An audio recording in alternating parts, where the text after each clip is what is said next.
All right, I'm joined by Scott Fawcett, golf statistician slash strategist. What's the best title for you? Yeah, I've got problem solver in my email tagline. The funniest thing I've ever done is when I did a segment with uh, Golf Central, and they literally just had problem solver as my title, and I'm like, guys, that's a joke. It's a But joke, yeah. No, okay, I um I have a lot of different titles.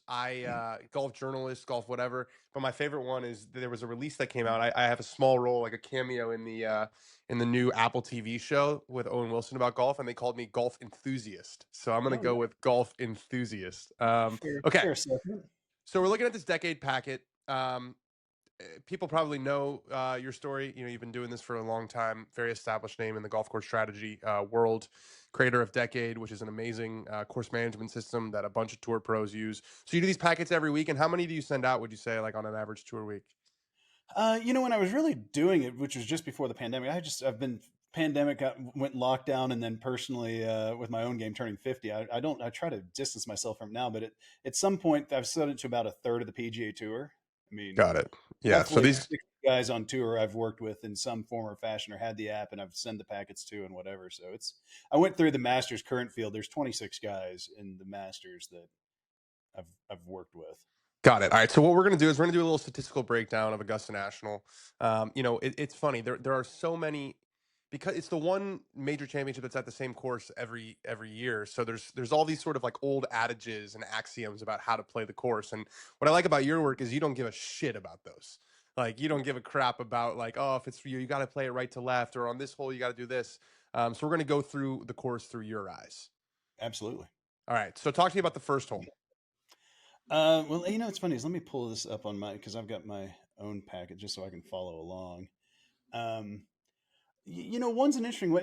What was fun a couple of years ago, 2020, and working through some stuff for Bryson and Como and trying to figure out where that guy was going to be able to hit 195 plus ball speed. Number one, it's about 290 to the bunker, and it's going to be 310 plus to carry it. It gets pretty narrow past the bunker, and you can use the bunker as kind of a catcher's mitt, but the fairway's pretty wide just short of it. So most of the guys in the field, if it's into the wind or cold, can't really get it to the bunker anymore anyways. But for the most part, if you can cover it, it's pretty tight. So most guys should just be laying it up short of that bunker. Got it. So we go short of the bunker, and then as far as the approach, it's just your system wherever the pin is. 100%. And this is what's funny is people always think historically, especially at a place like Augusta, you want to try to leave this putt or that putt. And you've really got to think of shot patterns as like a shotgun blast.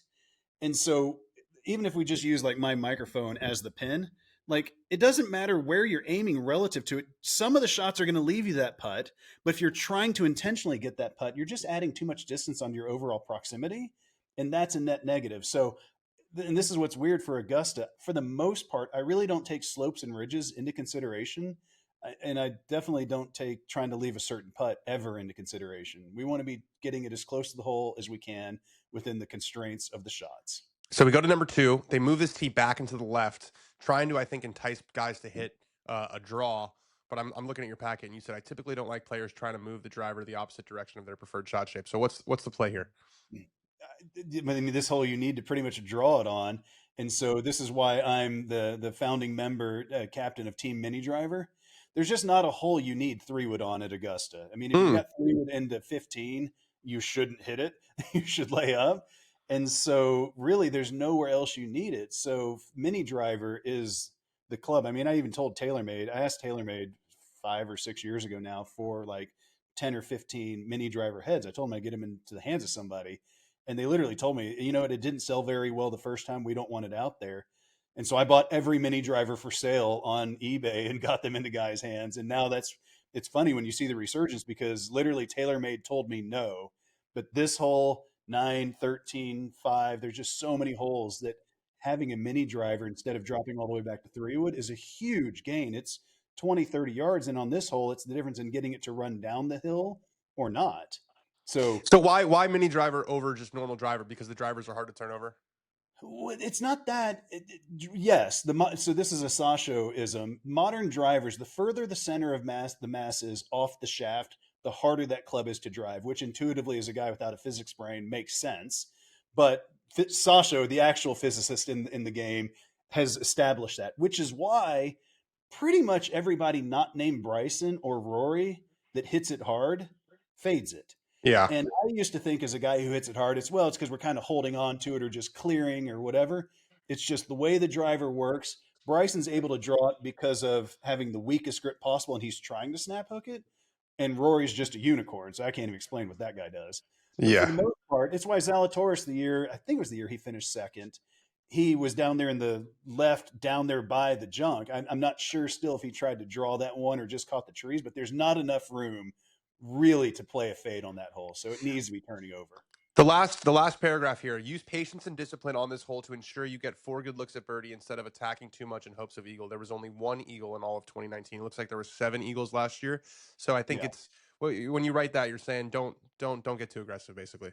No, I mean everyone's like, I want to get a look at three, and it's like, how about just making an easy four? I mean, a scoring average of 4.66 kind of implies the hole is easy, which would you would think would mean we had a few more eagles than that. It's not. It's just a whole bunch of relatively mundane, easy two putt birdies. All right, three. It's our first sort of good decision. Three is why I quit Twitter. Finally. Okay. 2023, arguing with Colt for 3 straight days about hitting driver on this hole. He said in the broadcast, I don't understand why all these guys are banging driver up there just short of the hole. You should just be laying it out there to 100 yards. Well, 100 yards is it's 25 yards between the trees and the bunkers. You don't get to just place it at 100 yards.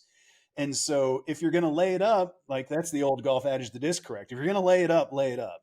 And so this hole, if you're going to drop back, you got to drop back to like 130 or 140. The left edge of the green, which is the one that everyone gets concerned about with hitting driver, it's only 11 yards deep over there. You're just not going to have enough distance control to not wind up long and dead or short and going back to where your tee shot could have been. So if you can carry the bunkers, which depending on the conditions and wind and everything, pretty much most of the guys on tour can do now. It's maybe 285 or 290, 285 probably. You should just be sending it up there. But the key to golf, I mean, I literally just finished an hour and a half webinar with a big college golf coach. The key to golf is being able to reassess after every shot. So Hmm. yes, on this hole, sure, we want to get a look at birdie, whatever. But we want to send it up there and then we want to reassess. Ooh, you know what? I'm left with the pin left. This is a bad spot. Let's Just get it dump on the green. get it on the green, two putt for par. I actually have the scoring average wrong here, 4.93. I'm sure it was 3.93. But the majority of years before air quotes decade, before data, this hole played over par. And that was always the funniest argument to me is people are like, man, short hole, you got to get a look at birdie. I'm like, I don't know. A par picks up on the field average, which is by definition how you win a golf tournament is by beating the field average. So Yeah. like par is actually a great outcome on this hole. It's similar to 10 at Riviera. Scoring average is always over par in that hole. Like, dude, just make a par. There's Right. not Right. It's enough. like bang it down there, figure it out. Like you'll be able to get on the green most likely. You might not be able to get it, to 5 feet, but you'll be able to get it to 40 feet.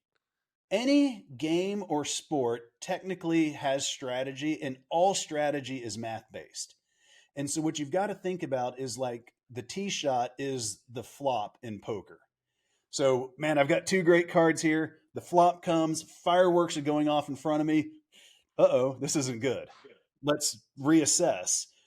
This hole, man, I'm going to hit driver up here. Maybe I drive the green. Awesome. But you know what? I hit it left. This is not good. Let's reassess. Let's play with the new information and make better decisions moving forward. Well, it's an interesting when you said poker, my mind went to tilt, where I feel like a lot of times like you're on a hole like three, and you think okay, this has got to be a birdie opportunity, and then you hit a bad shot and you're on tilt and you're like, "Oh, fuck, I got to jam a flop shot in there to try to to kind of earn it back, and you got to be able to sort of meditate and make a new decision. All right, four is a par three, five they've made this hole tough in the past couple years. Oh, man, it's a monster now. I mean, it really is.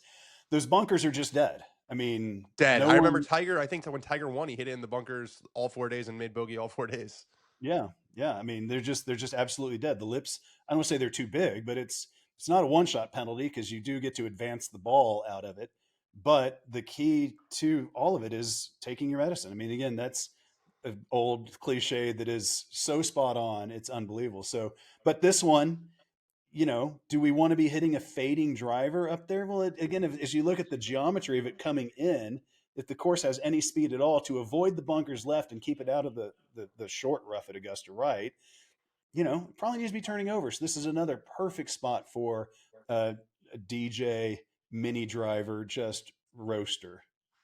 Mini driver, man. Your team mini driver. Six is a par three. Seven. This hole's a shoot. Again, the key to tee shot strategy is what's the alternative and what does it accomplish. So dropping back from driver to three wood here or mini driver, still super tight. Yeah, it's not People like it's really do. wider. Yeah, Yeah, it's not like it's wider. The hole is, it's 450. So dropping back to iron now leaves you, 200 or a little bit more into a pretty demanding green. That's a bad idea. So you know what? This one you just suck it up and send it. And as you can see, the year that Jordan, part of the main thing that I talk about all the time is winning requires luck. When Jordan won back in 2015, he hit it out to the right and he wound up with a perfect hallway to the green. That's what the image is in the bottom of the packet. And literally, if that ball is 3 feet right or 3 feet left, that hallway disappears again because of the geometry of it. It just totally disappears. So he got pretty darn lucky on this hole that, yeah, he hit it right. He hit this shot like a 7 iron from the middle of the fairway to 10 feet. It's pretty yeah, convenient. I mean, yeah. No, it's this is one of those holes in major championship golf where you just got to sack up. Like you got to hit it, and whoever's playing the best is going to have the advantage. And, Eight. and it's also a deal where let's pretend we're playing this hole four times. Hitting it the difference in the fairway of two versus three times is a huge outcome, and just happening to hit three good drives on this hole instead of one, and flip flopping them with eight or whatever other hole, like you just happen to hit three good tee shots on this hole. I just consider that kind of fortunate. So, like, yes, you're correct, sack up, but it's also just playing the cards right. Yeah. All right. Eight. Got to keep it left, right? Sure, but do we want to be in the trees left? Like that's just as bad as the bunker. You're not getting home from either for the Right. most So this part. is I think this is actually a good example of like what you teach. So I think the old school adage here would be like aim it left, sort of left edge of the fairway, right? Give yourself distance from that bunker, but tell us why you don't like that. No, I mean, the bunker's in play. I mean, again, if we go back to thinking of our shot pattern now with tee shots instead of being more circular, it's more of like a long, flat oval. It doesn't matter where I aim it. Some of the shots are going to hit the fairway, some are going to hit the bunker. And if you think of like Venn diagrams overlapping, we're talking about the delta in our actual. When I say targets, I'm just meaning the center of our shot patterns. If I move my shot pattern 10 yards further left, the amount of balls I'm hitting in the fairway, it really doesn't change. And it's hard to imagine, but it doesn't. All we're doing is instead of hitting my misses in the bunker, I'm now putting them in the trees left. I know it's great. Like I want to step up here and hit a great shot right where I'm pointing, but you should just be aiming barely left of this bunker.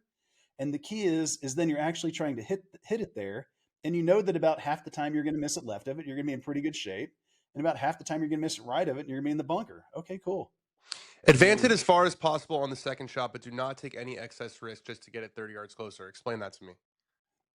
you've got to get this ball hooking.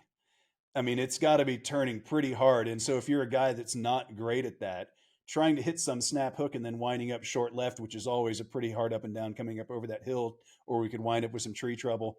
There's just a lot of pretty easy pitches from out there to the right. And so I want you to advance it. So from the bunker, if you're in there, like, and you can, man, I might be able to get a 3 iron over this lip and get it up there 20 yards short of the green. Would you just get a 5 iron over the lip for sure and be 50 yards short of the green? Like we cannot leave balls in the bunker, No, or that's in death. if you hit it in the left trees, you can't leave it in the left trees, or try to be too aggressive out of there. It's just Well, bad. that's one thing about Augusta is there's not that many like compared to the players where there's penalty strokes everywhere. There's not really penalty strokes out of Augusta if you're disciplined and if you can avoid like leaving it in the trees. Yeah, yeah. Yeah. You're 15 is about the only place that you've really got some penalty. I mean, I Yeah. guess 11 too, but that's All with right. that. Nine. You like mini driver here again. Why not driver? No, I'm cool with driver. Oh, Just you send it. are. Yeah. Cool. Oh yeah. I mean, again, this one Sort of similar to seven tee shot wise. well, this one historically people would back in the day they definitely tried to work the driver two ways ease and maybe they could do it better because the center mass wasn't as far off the shaft. I still don't think it was a good idea. um, the best drivers of the golf ball, like Nicholas, hey, he faded it. Couples, hey, he faded. I mean, like, you kind of know what shot shape the best players hit, and I don't think they deviated it from it as much as we probably think. But this hole you can hit a fade on. There's not trees in the way on the left that just make it mandatory. It'd be cool if you draw it, but it's certainly not mandatory. 10. Everyone, this is another hole where you actually do have to hit it right to left, right? There's just not enough geometrically. You can't really fade it. You cannot fade it on this hole. I mean, you have to. It has to be moving also. It's not tailing left. And this is again. I decided long ago to die on the hill of one shape with the driver specifically. And this one a couple of years ago was actually listening to Scotty, and I'd never really quite placed my thumb on it other than I'm just telling you as a guy who drives it well and what I witnessed with everyone else who drives it well. We just do the same thing. Keith Mitchell, whoever you want to name it. But Scotty, when he was on this hole, they said, "Why do you drop back to three?" And he's like, if I try to draw my driver, it's just going to be a knuckleball that can kind of go anywhere. And I'd never thought about the fact drivers, you don't do the 9 box drill with driver and a fitting. You're not hitting No. low to all the shots. You're just hitting your shot for the most part. And so they're going to fit you for 2,200 RPM at 14 degrees of launch. But now, if you take that driver that was fit for that shape with a fade, if you try to draw that club, it's going to be a 1,700 RPM knuckleball.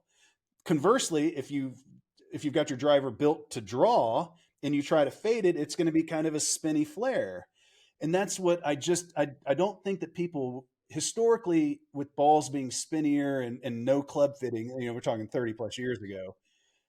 Yes, draws went further, but it's not because we used it's got top spin, it rolls out. No, it just had less spin. So when balls were spinnier, having less spin was a good thing because it was still technically too much spin. It was I still mean, I wasn't see it knocking all the around. time. Like I'm always astounded at how far like a Wyndham Clark, how far that cut goes.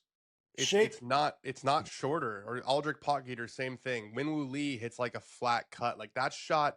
I was talking to Adam Scott about this. Like that shot used to lose a lot of distance. It just doesn't anymore. that shot didn't exist before. You Yeah. didn't hit a flat cut. I mean, so and that's again really the key to all of this is you've now optimized launch from ball and club fitting to where I don't care what the shape is, it's launching. I'm again making up numbers, but they are ish 14 degrees and 2,200 RPM at 175 ball speed. Like so, shape is literally irrelevant once you fit the driver correctly. And that's when someone goes and buys a new driver, you're like, I picked up 30 yards with my new club. It's not because the new club's amazing. It's because your old club was not fit for you. Right. All right. 11's a pretty simple tee shot. Talk to me about the second shot here. Second shot, you can just see that decade target laid out there to the right. Again, you just have to recognize we've got a reality of a wide shot pattern from 200 yards. It just is what it is. I don't care if you draw it. I'm going to draw it around this lake. I don't care if you fade it. You still have the same footprint. And so just accepting that my target to almost any pin is kind of the right middle of the green directionally.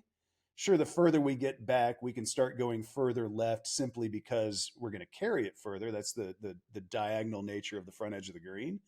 But that's why you don't see people win that tournament that hit it in the water left. You do see people win that tournament getting it up and down from right. Yeah, I think about Tiger always bailing out there, and Ludwig. I mean, his challenge to Scotty died last year when he hit it in the water.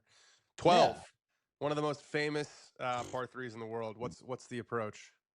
I mean, this is one that's funny. Like, I haven't changed this slide literally since the first player had the Masters in 2016. Like, it it's just unbelievable how obvious the middle of that bunker is.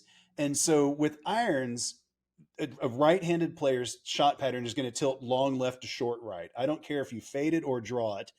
By definition, the left side of your shot pattern is where you squared or closed your face more to your path Everyone than knows you. that, right? Yeah, that's everyone that's played golf can experience that. If you hit one left, it goes further.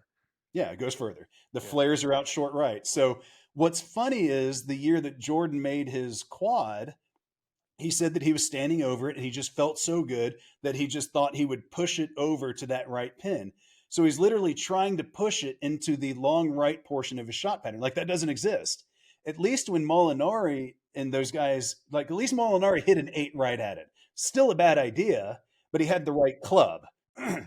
Jordan is trying to flare it long right.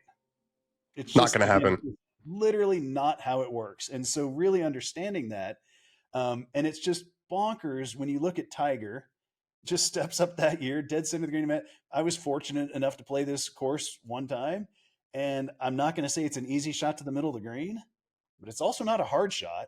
I mean, you've got a lot of room to work with, dead center of that green, pretty much to any pin, because even if the pin's on the front left, our tugs are going to be in the azaleas long left. It's just middle of the green and two putt this thing all day. Again, average score is always over 3. We're picking up against the field average. And this is what, I've done your program, and this is one thing that you've always said is that like Tiger kind of did decade intuitively. And so he would always talk about middle of the bunker. Just middle of the bunker. It's not even a decision. I literally got a text from Max Grazerman this morning saying he had just, for whatever reason, spent an hour and a half with Jack Nicklaus. I'm like, that's a text I did. And he's like, dude, listening to him, he was just preaching decade. Yeah, And I love he Max. goes, One of the fellow Ashkenazi Jews on the PGA Tour. We love that guy. well, it's funny because the other thing that I'll add is like some of the people that I've got a lot of heat from in the past, like no laying up, they're just like, this is common sense. I'm like, then why doesn't everybody do it? You can't have two guys, Jack and Tiger, that are known universally as the best course managers ever if it's common sense. No one's better at 1+1 than someone else. Like, that's Right. common sense. There is an art to this. And, I'm not pitching decade here, but that's what you can just learn so easily now without needing the decade of experience. I mean, so 13. 13. This hole they've added some length to. How does it change, and why do we have the big writing in red there? I don't necessarily like this hole being that long.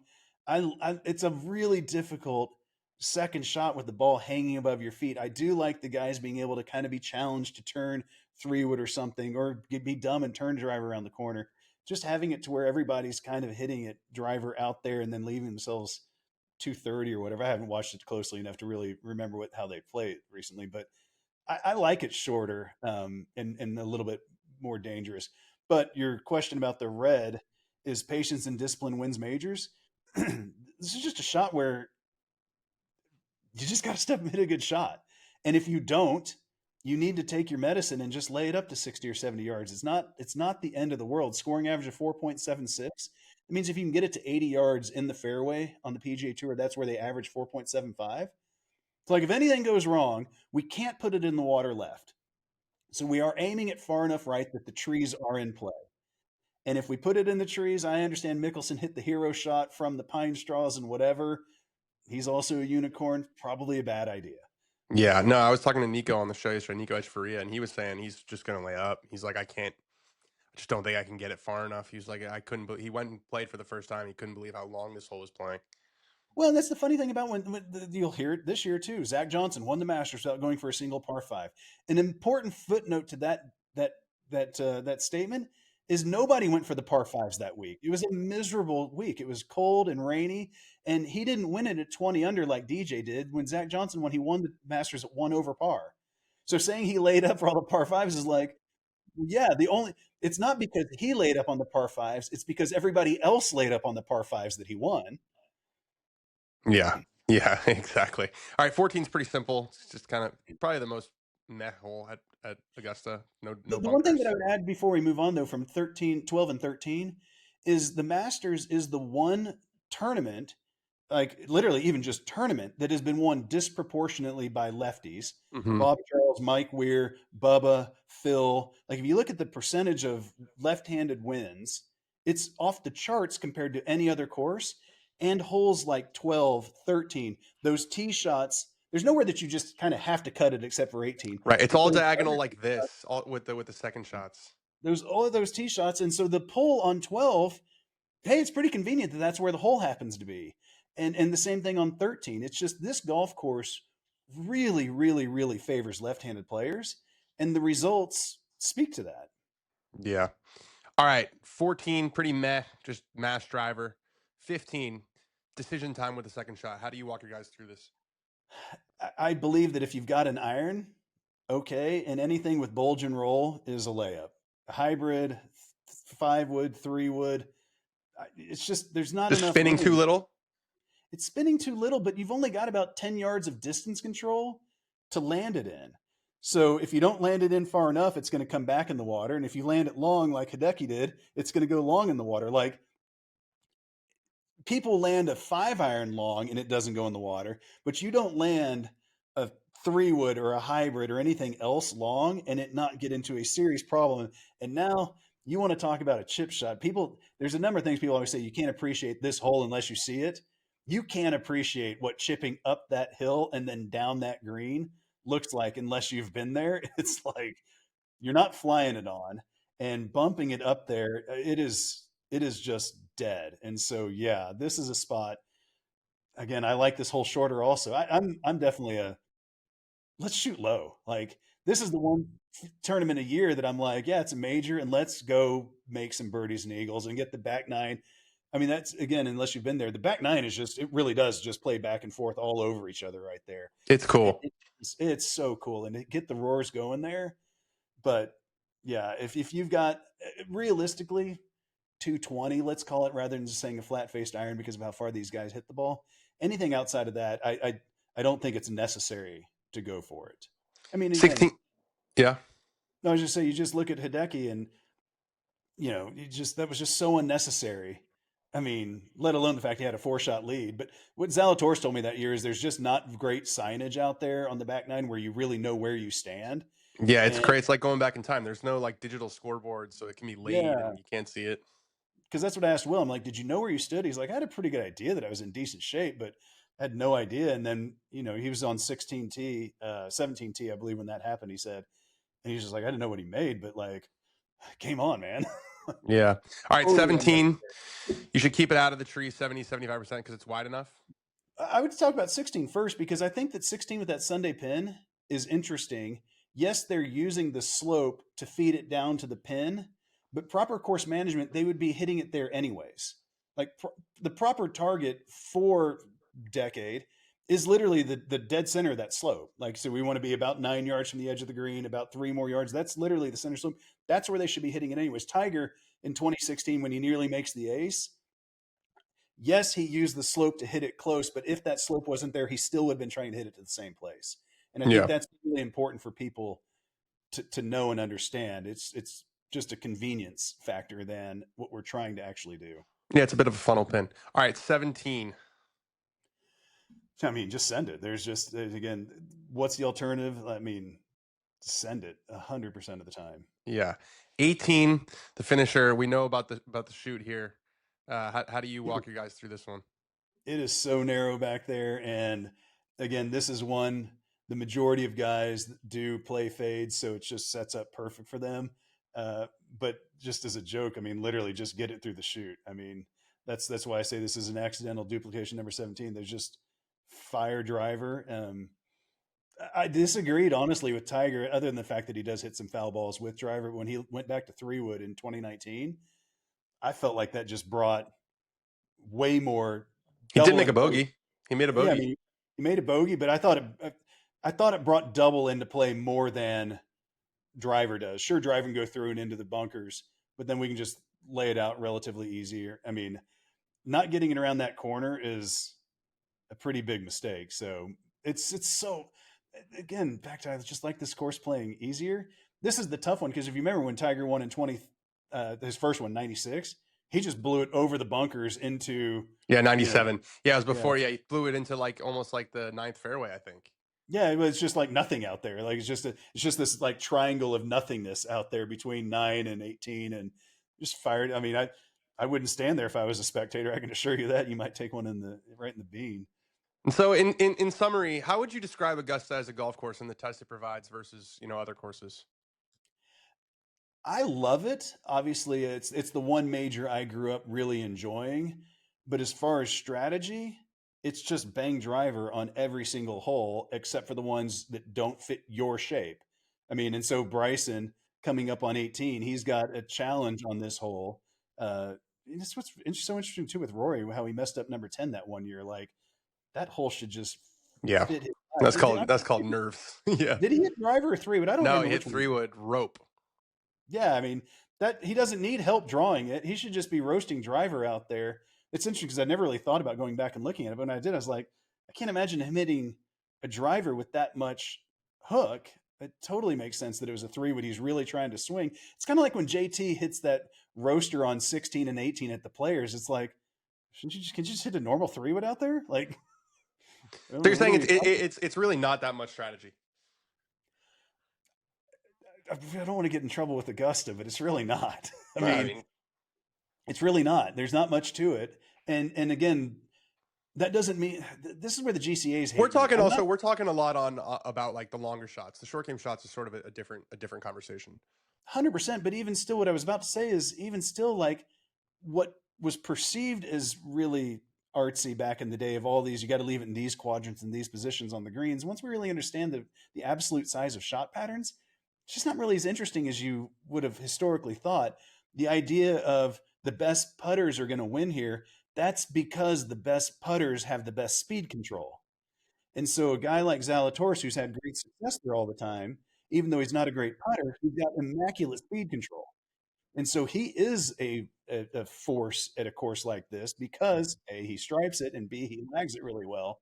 And when everyone else is forced to become great lag putters, he's going to beat them. So it's playing to the right spots mathematically, and then you got to be a good lag putter because of all the slope in the greens. I mean, and it's just golf 101. Drive it really well and lag putt it really well. Like, There it is. there Couldn't it have said is. it any better myself. That's Well, golf. good stuff, Scott. I appreciate it as always. Decade, everyone, if you want to get smarter at golf, that's where you go. Thanks so much, man. Anytime, buddy.